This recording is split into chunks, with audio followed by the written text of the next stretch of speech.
नमस्कार दोस्तों, जैसा कि आज हम लोग जो है अक्सर तैयारियों में पूछे जाने वाले लिंग के बारे में पढ़ेंगे।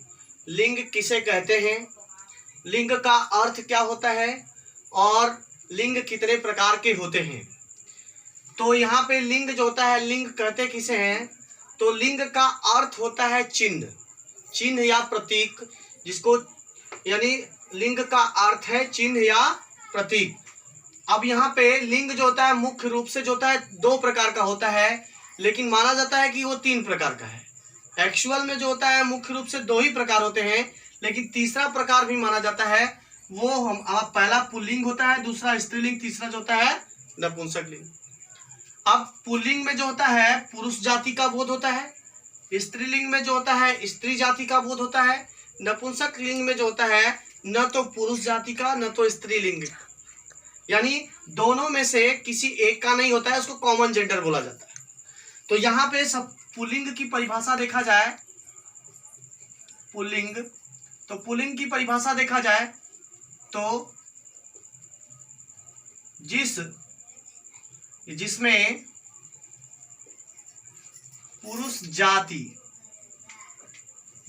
का बोध हो पुल्लिंग कहलाता है, पुल्लिंग कहलाता है।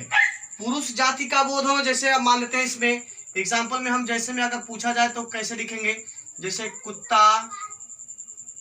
कुत्ता हो गया और पिताजी हो गया, या किसी का नाम हो गया सुरेश हो गया, राजेश हो गया, ये क्या हो गए हमारे जो होते हैं ये पुल्लिंग के अंतर्गत आते हैं। अब आता है स्त्रीलिंग। स्त्रीलिंग में केवल स्त्री जाति का बोध होता है, यानी जिसमें केवल स्त्री जाति का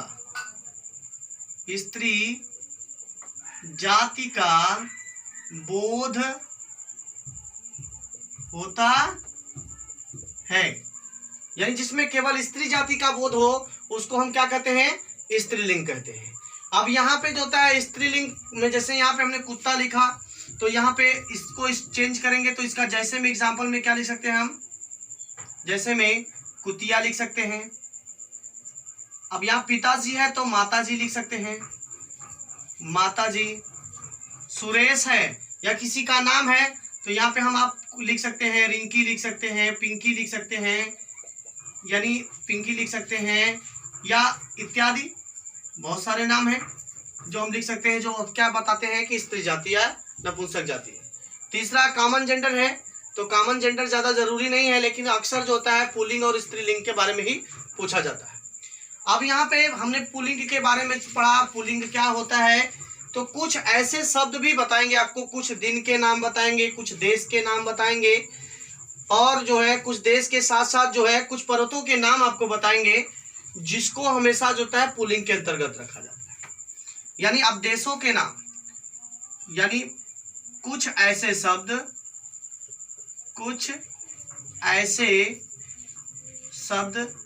जिन्हें पुल्लिंग के अंतर्गत रखा जाता है, पुल्लिंग के अंतर्गत रखा जाता है। अब जिसमें पहला है मान लेते हैं पर्वतों के नाम। कुछ ऐसे पर्वतों के नाम है जिनको पुल्लिंग के अंतर्गत रखा जाता है, जिसमें आ सकता है आपका जो है पर्वतों के नाम में हिमालय हो गया, हिमालय, एवरेस्ट हो जाएगा, विंध्याचल हो जाएगा, विंध्याचल हो गया इत्यादि। ये जो है कुछ ऐसे पर्वत हैं, और कुछ देशों के नाम भी होते हैं, तो हम बारी बारी से सबको पढ़ते हैं। देशों के नाम में देख रहे हैं तो जिसमें भारत हो सकता है, पाकिस्तान हो सकता है, भारत, पाकिस्तान, और उसके साथ साथ जो है नेपाल हो गया, आदि। और इसके साथ साथ जो होता है कुछ दिनों के नाम भी होते हैं, तो हम बारी बारी से सबको देखते हैं। कुछ दिनों के नाम को भी पुल्लिंग के अंतर्गत रखा जाता है, दिनों के नाम। अब दिनों के नाम में जो होता है, जैसे आपका जो हो गया सोमवार हो जाएगा, सोमवार, मंगलवार, बुधवार आदि, यानी ये भी है। और उसके बाद कुछ महीनों के नाम जो होते हैं, कुछ महीनों के नाम, महीनों के नाम देखा जाए तो ये भी क्या होते हैं, पुल्लिंग के अंतर्गत रखे जाते हैं। अब महीनों के नाम में क्या आ सकता है, मार्च है, मार्च है, मार्च के साथ साथ जो होता है मई हो जाएगा, मई के बाद जो होता है जून होता है, और आदि। ये भी जो होते हैं पुल्लिंग के अंतर्गत रखे जाते हैं। और कुछ ऐसे शब्द जो होते हैं और भी हैं जिनके नाम हम आपको बता रहे हैं, उनको भी पुल्लिंग के अंतर्गत रखा जाता है। तो देखा जाए तो महीनों के नाम हो गए, कुछ शरीर के अंगों के नाम भी हैं। पांचवा है शरीर के अंगों के नाम, अंगों के नाम, यानी कुछ शरीर के अंगों के नाम भी क्या होते हैं, पुल्लिंग होते हैं। अब शरीर के अंग में जैसे हाथ हो गया, पैर हो गया, हाथ, पैर, मुंह आदि, मतलब ये सारे चीज जो है वो क्या है, कुछ शरीर के अंगों के नाम भी होते हैं। और उसके साथ साथ जो होता है छठा होता है, कुछ पेड़ों के नाम भी देख लेते हैं। कुछ पेड़ों के नाम, ये भी पुल्लिंग के अंतर्गत रखे जाते हैं। तो कुछ पेड़ों के नाम में कौन कौन से पेड़ हो सकते हैं, जैसे आम है, पीपल है, आम, पीपल, और आम, पीपल। और उसके साथ साथ जो है कुछ ऐसे नाम जैसे आम हो गया, पीपल हो गया, बरगद भी आता है इसके अंतर्गत, यानी बरगद, यानी बरगद भी है। ये भी शब्द जो होते हैं वो क्या होते हैं, हमारा पुल्लिंग के अंतर्गत रखे जाते हैं। और कुछ जो होते हैं वो खुद ब खुद जो लगातार प्रयोग किए जाते हैं, इसको भी पुल्लिंग के अंतर्गत रखा जाता है। जैसे इंपॉर्टेंट नोट में हम रख सकते हैं, इंपॉर्टेंट नोट के अंतर्गत कुछ ऐसे शब्द आपको ये भी बताते हैं जिनको पुल्लिंग के अंतर्गत रखा जाता है, जिसमें तोता हो जाएगा, तोता, कौवा, और कछुआ, खरगोश, कछुआ, खरगोश आदि। ये तो बातें हो गई हमारे पुल्लिंग के अंतर्गत रखे जाने के कारण। अब बात करते हैं कि कुछ ऐसे भी शब्द होते हैं जिनको हमेशा स्त्रीलिंग में रखा जाता है। तो हम स्त्रीलिंग के बारे में देखेंगे। तो यहाँ पे लिखेंगे कुछ ऐसे तत्व, ऐसे वाक्य लिखो, या सबसे बढ़िया शब्द भी लिख लो, सबसे बढ़िया कुछ ऐसे शब्द जो सदैव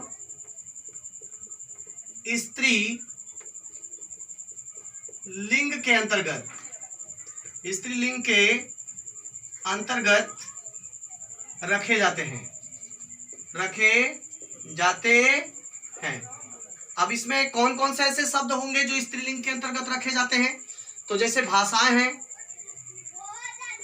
कुछ भाषाएं हैं, भाषाएं, लिपियां, ये सब जो होते हैं क्या होते हैं, हम इनके बारे में देखा जाए।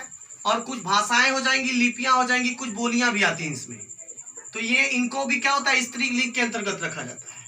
अब जैसे में यहाँ पे जाता है गंगा है, अब यहाँ पे देखा जाए तो हिंदी हो गया, देवनागरी हो जाएगा, हिंदी भाषा है, हिंदी हो गया, और देवनागरी क्या है, लिपि है, देवनागरी हो जाएगा।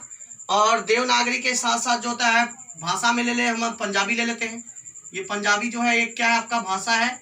तो ये पंजाबी जो होता है, ये सारी चीजें जो होती है, ये तीनों जो होते हैं भाषाएं जो होती हैं, कुछ ऐसे भाषाएं लिखा, आपने लिखा है कि भाषाएं यानी भाषा आपका हिंदी यहाँ पे, और पंजाबी जो है वो लिपियां जो है देवनागरी है, और बोलियां जो है पंजाबी है।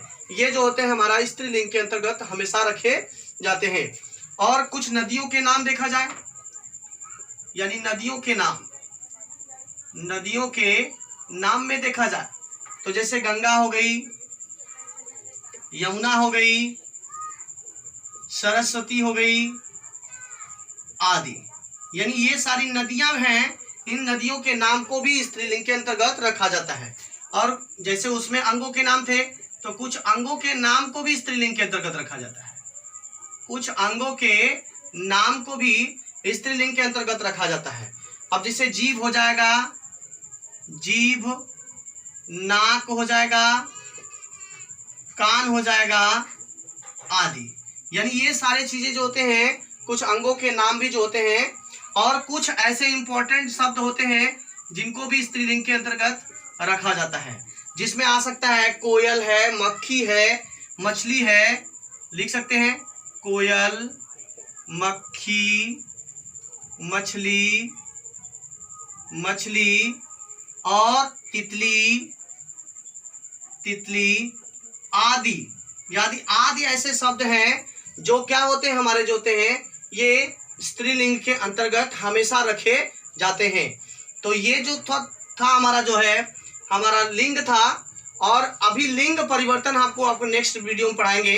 अगर हमारा वीडियो अच्छा लगा होगा तो लाइक कीजिएगा, शेयर कीजिएगा, सब्सक्राइब कीजिएगा। नमस्कार दोस्तों।